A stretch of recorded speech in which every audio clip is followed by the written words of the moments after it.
Are you a beginner to exercise and wondering how to get started? Maybe you've had an injury that you're recovered from, but you're not sure where to start. Would you like to feel stronger and stay consistent with your exercise routine? Well, today I coach Melyssa Munday live on the show so you can get a sneak peek into what it looks like to recover after an injury and how to start small and really build our bodies so that they're strong and they can be functional. Hi friends, and welcome to the Healthy Beyond 40 show. I'm Michelle, mom of four and military wife. I have my doctorate in physical therapy and I'm an online personal trainer, health coach, and yoga teacher. Do you wish that you had more energy and could get into shape? Do you feel like you're struggling to lose weight? Maybe you've tried a diet before, but it just wasn't sustainable, and now you don't know how to get started. We're going to look at health holistically here, and most importantly, keep things simple and quick. If you're ready to develop healthier habits, exercise consistently, and lose weight sustainably without long workouts or following strict diets, then you're in the right place. In this podcast, I bring together my expertise with real life strategies. No magic pill here, so lace up those shoes and get moving. I'm so excited today to talk to Melyssa Munday. So she recently had a back injury that required surgery, and she is now released from her doctor, and she went through physical therapy and is released from physical therapy. So Melyssa, I know that you are looking to find some routine with your exercise and nutrition, and you have a weight loss goal. So can you tell us about that? Yes.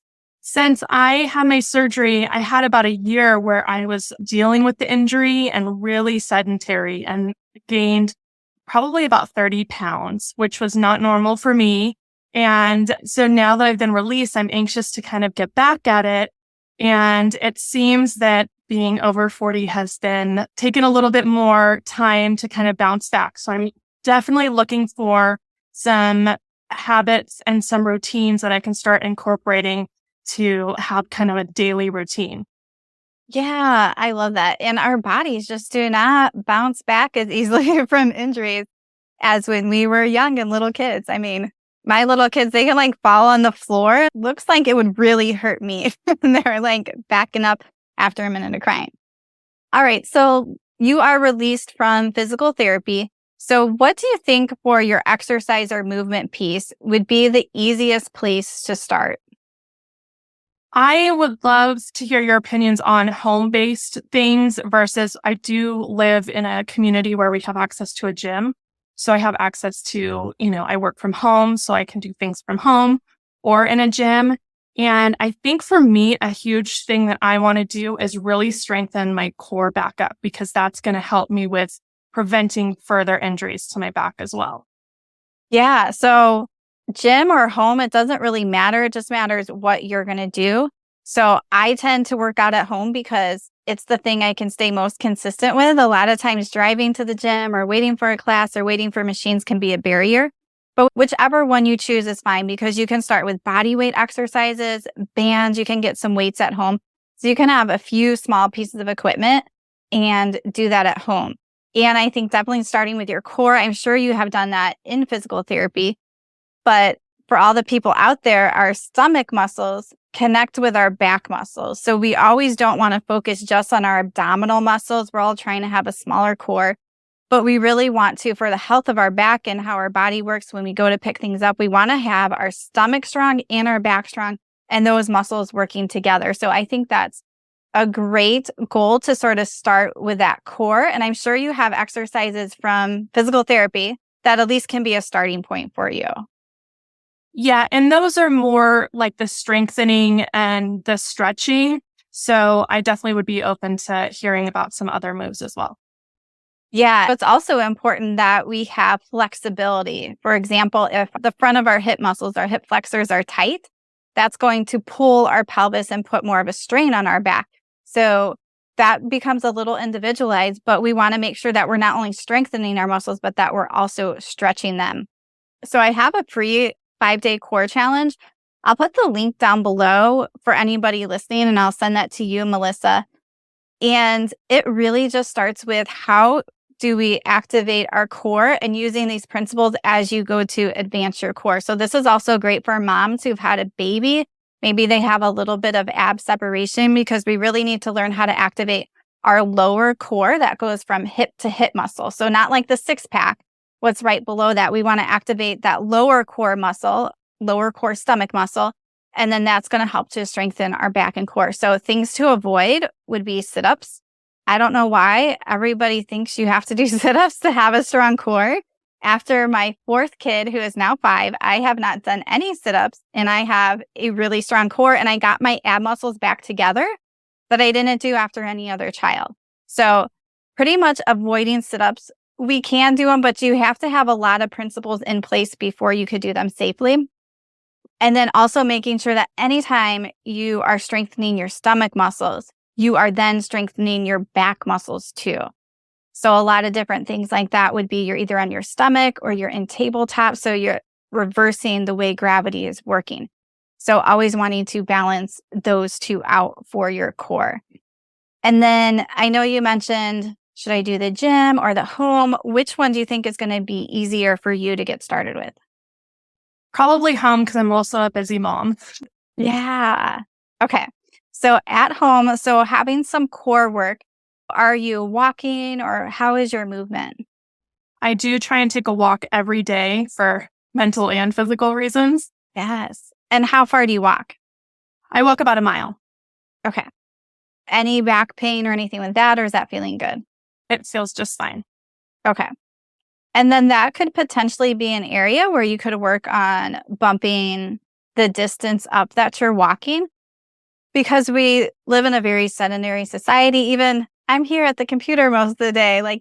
So I have to intentionally get more walking and steps on because that's how our body is meant to be. It's meant to move more and do more and not to sit. And especially when we're sitting a lot, we have to look at our posture. It's easy to be slumped. And so we want that strong core so we can hold our body up against gravity. So I think keeping that daily walk up, maybe bumping that up, adding core work. Is there anything else? And this is just a fine starting point, but I just want to make sure, is there anything else you are thinking about for exercise or movement? I think I definitely would also be interested in strengthening the muscles in my legs and my arms because, again, after being pretty sedentary for a year, I lost a lot of that strength. I'd like to get back to hiking and living an adventurous life. So having that strength in those muscles, just overall, I think would be helpful. Yeah. And so time-wise, what do you think you could commit daily or weekly? Daily, I think that I could commit 45 minutes. Okay, that is plenty of time. So especially when you're doing strength training, 30 minutes or less is plenty. And then if you count the walking or the movement, that would be extra. So that would bump you more up towards 45 minutes or potentially even an hour. But the core, you don't really have to work out for a super long time. 5 or 10 minutes is plenty. And then adding the arms and the legs and the rest of strength training in, we could alternate days of doing that. Or have you also done yoga? I haven't done yoga because I feel like, as someone whose mind is constantly going, my mind tends to wander a little too much during yoga, but I would be open to trying it again.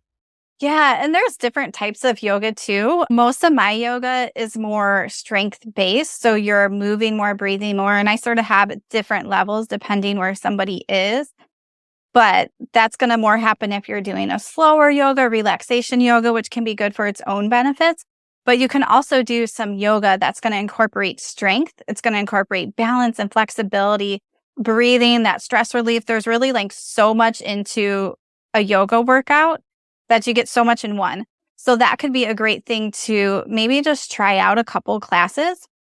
I like to alternate strength with weights and then maybe a yoga. So your body's getting a little bit of variety too. That sounds good. Okay. And then let's talk real quick because I know you have a goal to lose 20 pounds. Is that correct? Correct. So exercise is great because we're going to build muscle. We're going to get more movement in. We're going to sort of boost our metabolic rate when we start building more muscle and moving more. But we cannot outrun our forks. So whatever we're eating, we can't just exercise it off. Do you have a goal or a habit in mind around nutrition that you think you should do? What I think my issue is going too often for snacks instead of a more hearty meal less times of the day. So how often are you eating a meal? I'm eating for sure lunch and dinner, not always breakfast.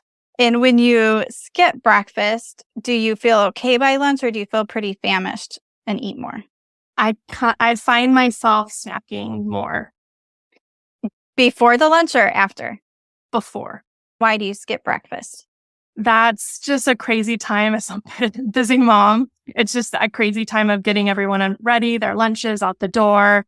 And then I like to just kind of sit down and start working. So I don't often think to stop and do that breakfast before I start work. Yeah. Do you have any, and I can give you some breakfast ideas that would be quick? Because it sounds like you need something quick that's not going to take much time. Do you think that would be helpful? I think that would be helpful, especially if it's something that I can kind of eat as I'm running around with them. Yeah. So do you have any ideas?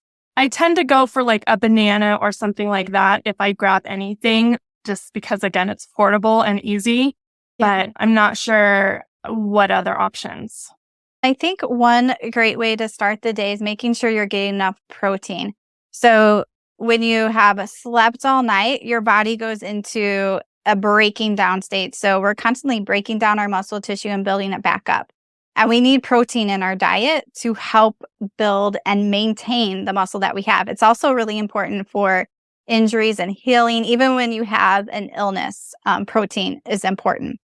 So we want to make sure that your breakfast is going to have some protein and be a little more focused on that. And that's also going to help to fill you up a little longer too. So protein is also very satiating. An idea could be a smoothie. And I even have some clients who prep their smoothie the night before. So they have everything in their smoothie container. So all they have to do is add their liquid and blend it in the morning, because probably just like you, they're also busy parents and they need something really quick. And then you could snack on that and you can add protein powder. I like collagen protein powder. There's one plant-based powder that I just started trying out that I like because it doesn't have any sweeteners or like anything else besides the protein in it. So I can share those with you too. So that can be a good thing. And sometimes I even have an apple with peanut butter, and then I have a green juice in the morning and I put protein powder in that. So that is like a super quick, no prep breakfast. The other thing I like to do is I prep some pancakes with oatmeal flour or cassava flour. You can add some protein powder in there. And then I just heat them up in the toaster oven so they're quick and ready to go. And again, I usually have a green juice with some protein powder in that. So how do some of those ideas sound, or what sounds like something you would do? Those sound like really great options, especially for, like I said, a busy mom. I love the idea of having the smoothie. I don't know why I haven't thought of that before. That's a great idea, especially the prepping beforehand. And the apple and peanut butter sounds delicious. So that's a great option for me. I think you're right. Having some of that stuff prepped ahead of time will make it a lot easier so that I don't have to think as much. I can just kind of grab and then just have it be that habit every morning. I just wanted to break here and tell you guys about my favorite green juice. So I have been loving Organifi's green juice.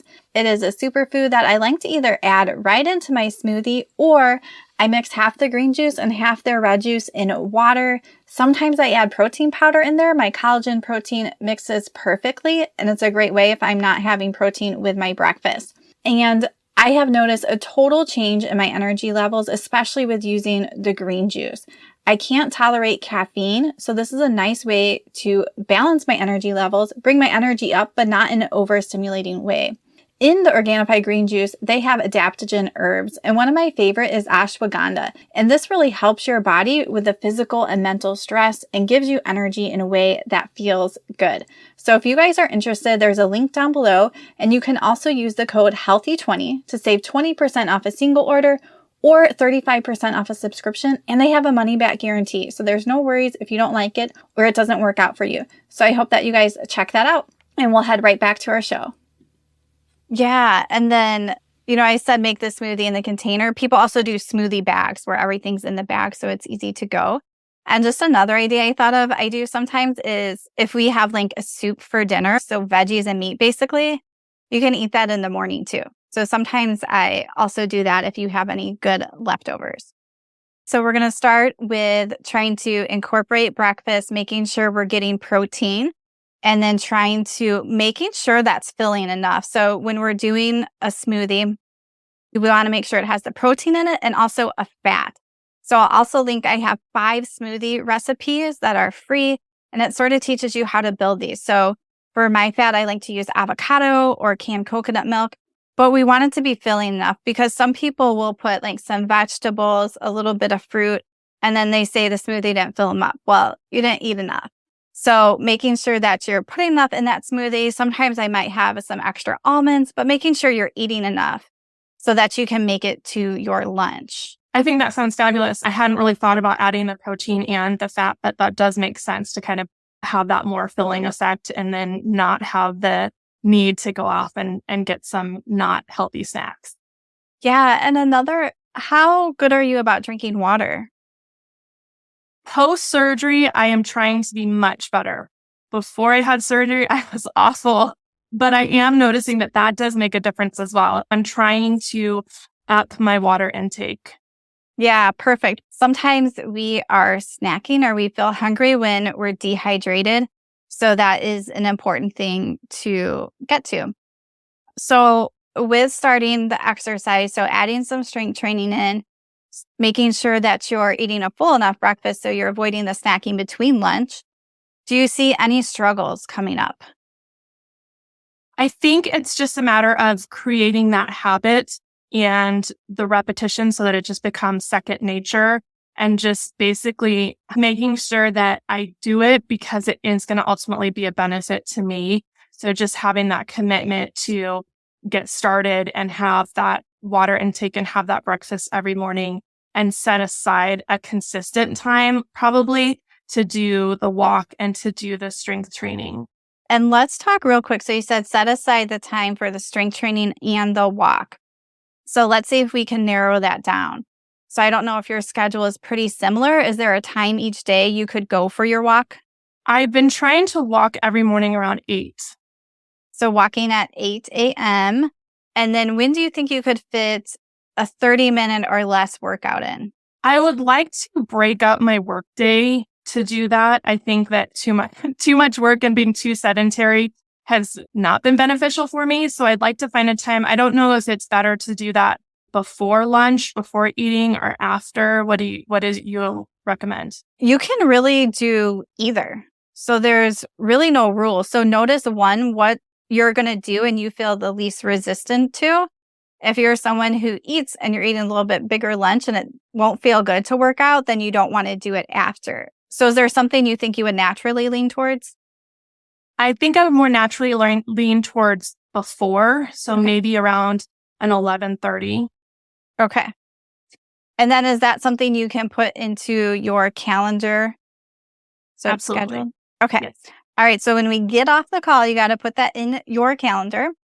Then is there any way with the nutrition piece or the exercise that you could sort of hold yourself accountable? So maybe a habit tracker. Obviously, when people work with me as a coach, that's what I'm here for. Or if there's a friend or anything like that, is there a way to hold yourself accountable? I think something that would be great for me is I'm very visual. So you had mentioned sending me some of the recipes and stuff. I think having those readily available in the kitchen will help to hold me accountable because it'll be there. It'll be right in the line of sight and it will remind me that I need to continue doing that. Perfect. And I just did a 30-day challenge with my clients having different habits.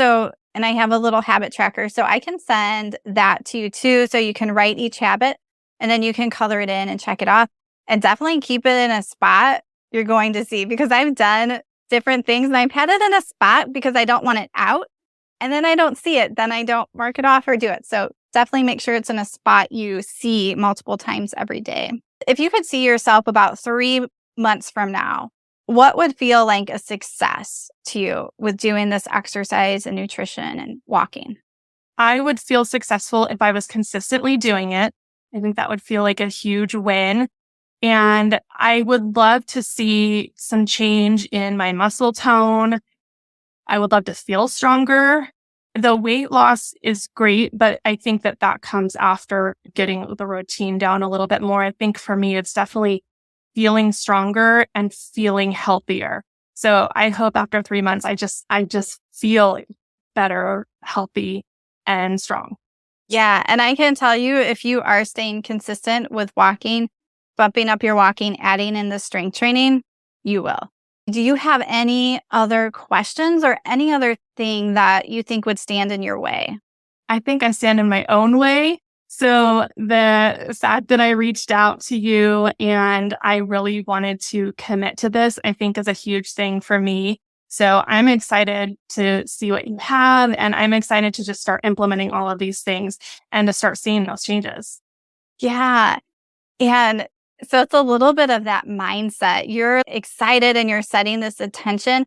And it's really, I think, keeping that belief that you can do this and really setting up that loop to hold you accountable so you can stay consistent and successful.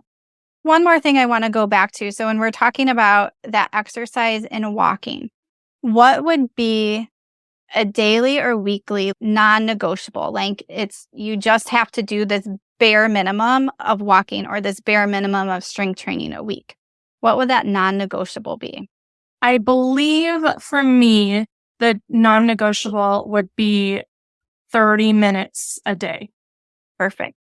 So even though you have these goals of walking a mile plus and getting strength training and keeping that non-negotiable in mind that I'm going to do 30 minutes a day, that might be walking, it might be strength training, it might be a little bit of both, but that's my bare minimum that I'm going to make sure I do every day. Yeah, I feel good with that. All right. Well, I am excited for you. And thank you so much for being on here and sharing with people, because I know there are a lot of people who have different injuries or we have these aches and pains and we really don't know quite how to get started. And we just sort of stay stuck where we are because it's comfortable and it's easy. So be proud of yourself for willing to take this next step and get those goals and really reach to where you want to be. I appreciate you going over all of this with me. I'm excited to start implementing it. Yeah, you're welcome. And I know that you have a business for helping mompreneurs out there. So can you tell me a little bit about what you do and share that with everybody? Absolutely. I started my business as a virtual assistant because I was a busy mama and I needed major flexibility at home. So I started my business as a virtual assistant, loved it, was life-changing for me and my family. And I found that there was a lot of moms who thought, well, that's great that you're able to do that. I've never heard of virtual assisting. So now I help coach other moms to start their online businesses. That is awesome. And down below in the description of this podcast, we will share the links to your website and also your Instagram account. So if you guys are interested in that, if you are looking for a different career or something that you can do from home, check out Melyssa, because I think that's a great thing. And I'm always hearing about VA or virtual assistants. Friends, I hope this episode inspired you to take one more step forward in your health. I would love it if you could share this podcast so we can have a bigger impact on even more lives. Just take a picture of this episode and share it on social media or with a friend and tag me. It's hard to be healthy in a culture that is surrounded by fast food and sugar. So be part of my free health community and join my private Facebook group. The link is down below. Being healthy can be hard, but with the right tools and support, you can do this.